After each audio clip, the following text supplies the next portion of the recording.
آج کے اس واقعے میں ہم آپ کو بتائیں گے کہ ایک مکڑی بچے پیدا کرنے کے بعد بچے کے باپ کو کیوں قتل کرتی ہے۔ تحقیق کے مطابق مادہ مکڑی بچے دینے کے بعد نر مکڑی اپنے بچوں کے باپ کو قتل کر کے گھر سے باہر پھینک دیتی ہے۔ پھر جب اولاد بڑی ہوتی ہے تو اپنی ماں کو قتل کر کے گھر سے باہر پھینک دیتی ہے۔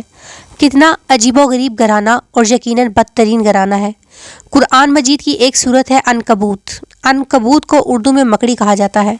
قرآن مجید میں اللہ رب العزت نے فرمایا ہے کہ سب سے بودا یا کمزور گھر مکڑی کا ہے۔ قرآن کا موضوع دیکھیں، ایک جملے میں ہی اس گھرانے کی پوری کہانی بیان کر دی کہ بے شک گھروں میں سے سب سے کمزور گھر عنکبوت کا ہے۔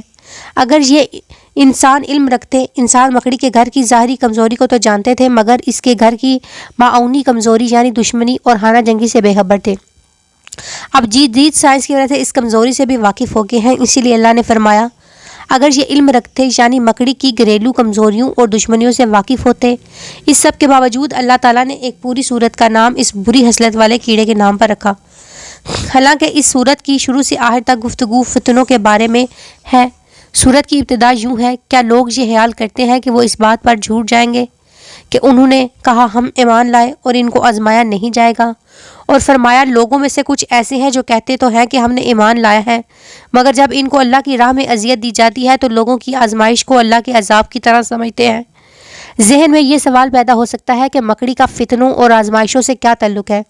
در حقیقت فتنے، سازشیں اور آزمائشیں بھی مکڑی کی جال کی طرح پیچیدہ ہیں اور یہ انسان کے لیے بہت مشکل ہے۔ ان کے درمیان تمیز کرنا، ان کو بے نقاب کرنا آسان نہیں ہوتا مگر اللہ مدد کرے تو یہ کچھ بھی نہیں ہوتے۔ تمام گھروں سے زیادہ کمزور گھر مکڑی کا گھر ہے۔ کاش کے لوگ جانتے۔ یہاں بتایا گیا ہے کہ مکڑی کے گھر کو دیکھ کر جو شخص حقیقت کا سبق پالے وہی دراصل عالم ہے۔